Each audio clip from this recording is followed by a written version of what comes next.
Kiva hated the taste of air outside a biosuit. It scratched at her lungs, too thin and too raw, whispering tales of desolation that mirrored the blasted horizon. A sharp wind blew ash into her face as she stood at the edge of a crumbled precipice, overlooking the skeletal remains of a city long forgotten. The ruins stretched out in every direction, pale under a sun that seemed tired of burning. "Still hate breathing, do you?" called a voice behind her. She turned, lips curling into a smirk. "Takes more than atmosphere to make a world livable. Trevan." Trevan adjusted the straps of his oxygen mask, his gait casual despite the uneven terrain. His silver prosthetic leg gleamed dully in the weak sunlight, a stark contrast to the soot-streaked combat armor he wore. "And here I thought you Deathworlders were supposed to thrive on misery." "We don't thrive," Kiva said, brushing ash off her sleeves. "We adapt. It's what keeps us alive when everyone else crumbles." This planet, designated only as H7413 by the Consortium, had been classified as uninhabitable millennia ago. Yet it was here the last remnants of the galactic contest would unfold, a grueling, galaxy-spanning test designed to sift the truly dominant species from the rest. Most sentients had perished in the first stages, their civilizations reduced to ashes by trials they couldn't comprehend. The contest had no rules, no clear purpose, only whispers of an ancient intelligence watching and deciding. "Why here?" Trevan asked, staring at the wreckage below. His usual bravado faltered. Kiva's gaze followed his. "Because the test isn't about surviving in paradise. It's about thriving where paradise is impossible." Trevan frowned, muttering something inaudible as they began the descent. The Consortium had dubbed Earth's descendants Deathworlders, a term born from a mixture of awe and fear. Humans were a species bred on a hostile planet. Volatile weather, carnivorous predators, diseases that adapted as quickly as their victims. While most intelligent species evolved in gentle, controlled environments, humanity had clawed its way to survival against overwhelming odds. When the contest began, the Deathworlders weren't even contenders. They were dismissed as primitive scavengers. That was until humanity turned their tests into a game. The ruins whispered stories with every crunch of rubble underfoot. Trevan stayed quiet, his unease palpable. He wasn't Deathworlder-born. His ancestors hailed from Zalora, a world known for its serene oceans and eternal twilight. He wasn't used to worlds like this, places where the very air seemed to bear a grudge. "You're awfully quiet," Kiva said. "Just trying not to think about how this whole place feels cursed," he admitted. "It's not cursed," she replied. "It's honest. A place like this doesn't lie to you. It tells you up front. Adapt or die. And that's comforting to you. It's better than false hope," Kiva said with a shrug. Her nonchalance was more armor than truth. She wouldn't admit out loud, but the weight of the contest gnawed at her too. The tests weren't just about survival. They stripped you bare, exposing the raw nerve of who you really were. The sky darkened suddenly, clouds boiling in from the horizon. Kiva scanned the terrain, her instincts flaring. "We need to move," she said. "What is it?" "Storm. Acid rain. Maybe worse. Can't risk it." They broke into a jog, heading for the shadow of an ancient tower that loomed in the distance. The structure had once been a marvel of engineering, its surface adorned with mosaics that shimmered in the sunlight. Now, it was a crumbling husk, its beauty eroded by centuries of neglect. "Do you think anyone's watching us?" Trevan asked as they ran. "Always," Kiva said. "That's the point, isn't it? The contest isn't just about surviving. It's about being seen surviving." Inside the tower, the air was damp and heavy, tinged with a metallic tang of decay. They found shelter in a collapsed atrium, where shards of stained glass littered the floor like forgotten stars. Trevan sank to the ground, his breath ragged. "Tell me something, Kiva," he said after a moment. "Why do you keep pushing?" What's the point? She leaned against the wall, her expression unreadable. Because stopping is an option. Not for us. Us? Deathworlders, she said. We don't get to quit. It's not in our DNA. Trevan laughed bitterly. You make it sound noble. But all I see is a universe hellbent on wiping us out. Maybe it is, Kiva said, her voice quiet. But if the universe wants us gone, it's going to have to try harder. As the storm raged outside, Kiva closed her eyes, her mind drifting to the stories she heard as a child. Stories of ancestors who had faced down extinction and won. They weren't heroes. They weren't special. They were just stubborn enough to refuse defeat. And maybe, she thought, that was all the contest was ever about. The storm passed, but its aftermath was worse. Acid pools dotted the landscape, hissing softly as they ate away at the remnants of the tower's mosaic floor. Kiva stood in the doorway, her sharp eyes scanning the barren expanse. A faint shimmer on the horizon caught her attention. Trouble, she muttered. Trevan rose from where he'd been tinkering with his prosthetic. Define trouble. Drones. Consortium make. His face darkened. How many? 3, maybe 4. She turned to him, her expression grim.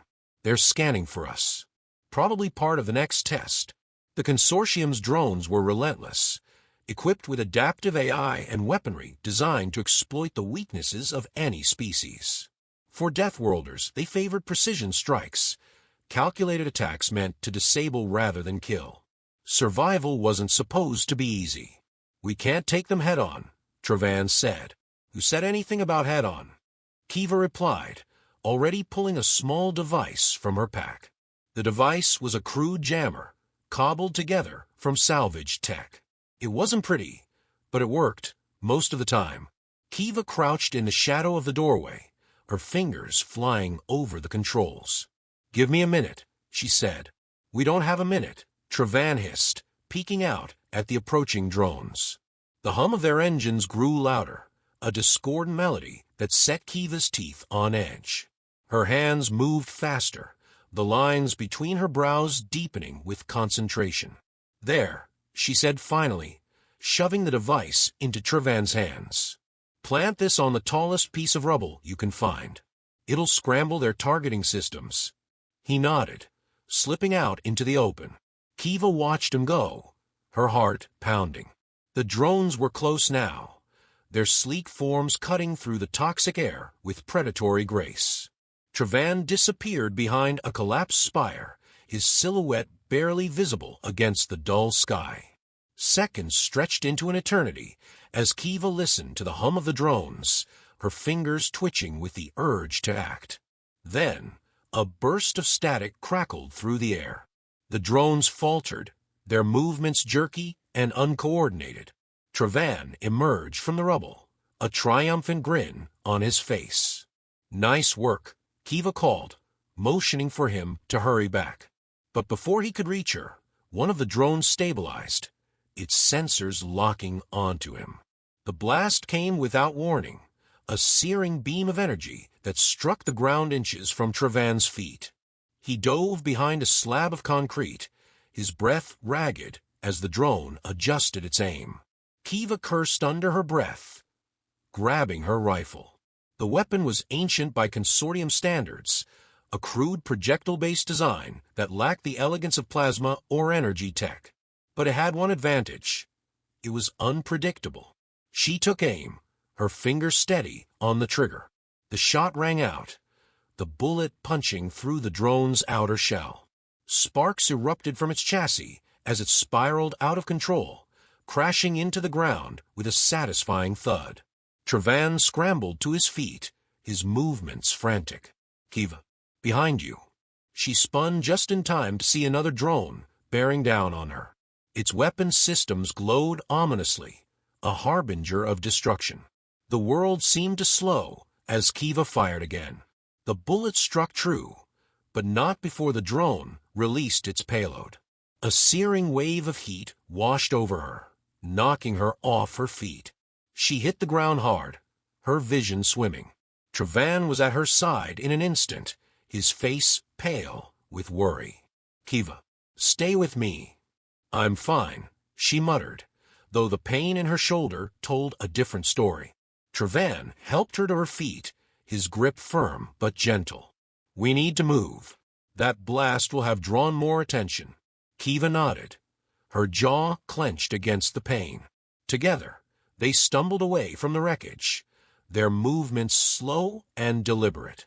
By the time they reached the safety of an underground bunker, Kiva's strength was nearly gone. She sank to the floor, her breathing shallow. Trevan rummaged through their supplies, pulling out a medkit. "Let me see," he said, his tone more commanding than usual. Kiva reluctantly peeled back her jacket, revealing an angry burn that stretched across her shoulder. Trevan winced but said nothing, his hands steady as he cleaned the wound. "You're lucky," he said after a moment. "Could have been worse." "Luck has nothing to do with it," she replied, her voice tight. "It's skill." "Skill doesn't make you invincible," he countered. She didn't respond, her gaze fixed on the ceiling. The events of the day weighed heavily on her, each moment replaying in her mind with relentless clarity. The drones, the blasts, the ever-present threat of failure. It was a lot, even for her. "You okay?" Trevan asked, his voice softer now. "Define okay," she said with a faint smile. He chuckled, shaking his head. "Fair enough." The silence stretched between them, comfortable in its familiarity. "We're being hunted," Kiva said finally, her tone serious. Trevan nodded. And I don't plan on making it easy for them." Her words were defiant, but there was a flicker of doubt in her eyes. The contest was designed to break even the strongest, and Kiva was no exception. But as she sat there, her resolve hardened. Deathworlders didn't crumble. They adapted. And if the Consortium wanted to see what humanity was truly capable of, they were about to get a front row seat. The air inside the bunker grew heavy, oppressive, as if the weight of the contest itself pressed down on them. Kiva paced in the dim light, her shoulder freshly bandaged, but still throbbing. The battered remnants of their gear sat in the corner, a stark reminder of how little they had left to fight with. Trevan sat cross-legged on the floor, dismantling what was left of their jammer. "I can boost the signal, maybe get it to fry the next wave of drones outright," he said, his voice strained with focus. "Do it," Kiva replied, without hesitation. Her gaze was fixed on the small viewfinder embedded in the wall, a grainy image of the wasteland outside, eerily still. It wouldn't stay that way for long. The contest was reaching its crescendo. For weeks, they had evaded traps, outsmarted machines, and defied odds that should have broken them. But now, with every system failure and every drone sighting, it became clear this was the endgame. The Consortium wasn't just testing their survival, it was testing their resolve. The ground trembled, a deep vibration that resonated in their bones. Kiva glanced at the viewfinder as a shadow passed over the land outside. Her stomach dropped. "Trevan," she said, her voice low. "We got company." He didn't look up. "How big?" "Big." Outside, a Consortium war drone touched down, its massive legs piercing the earth like spears. It was the kind of machine designed not to test, but to annihilate, towering over the ruins with an air of unassailable dominance. Trevan cursed under his breath. "That thing's armor will shrug off bullets." "Good thing we've got more than bullets," Kiva said, grabbing a handful of grenades from their stash. "And what's the plan?" "Rush it with fireworks and hope for the best." She turned to him, her eyes blazing. "We don't need hope. We need timing." As the drone began its approach, the bunker's walls vibrated with each thunderous step. Kiva crouched by the doorway, watching the machine's movements. It scanned the terrain with unerring precision, its sensors sweeping for any sign of life. "Trevan, how's that signal booster coming?" "Almost there," he called from across the room, his fingers moving frantically over the device. Kiva's mind raced.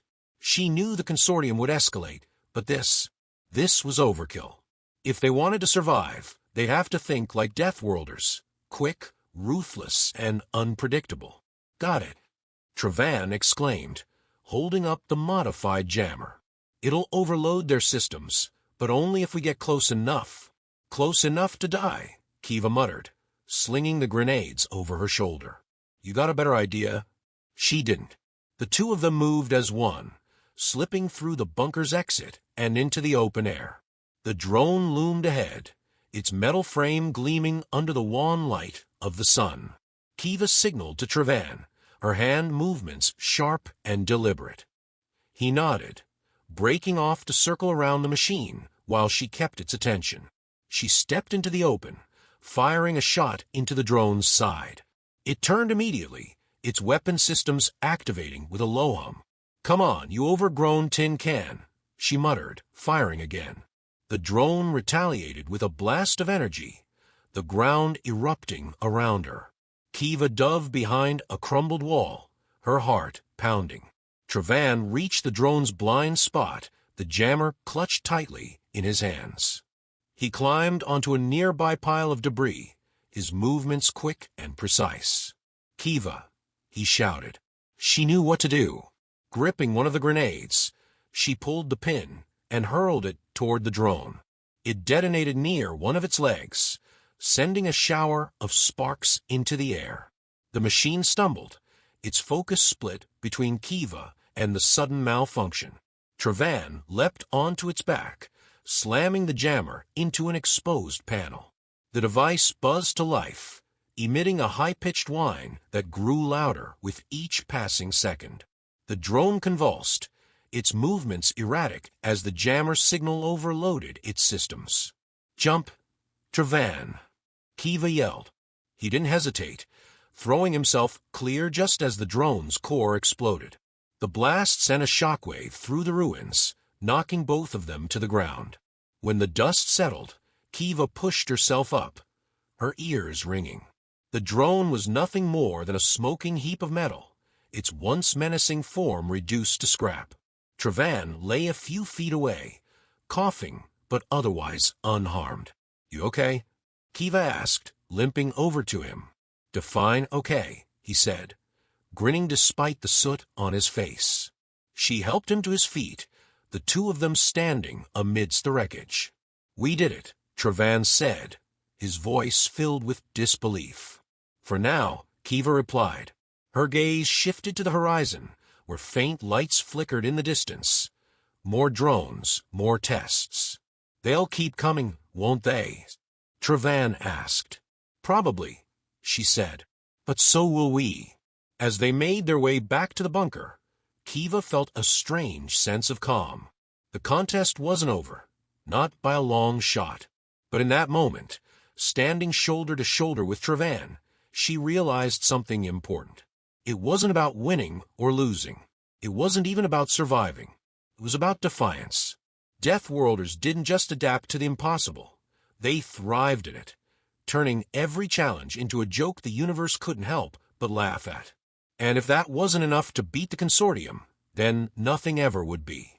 The story closes as Kiva and Trevan disappear into the ruins, their laughter echoing in the distance, a sound both human and indomitable.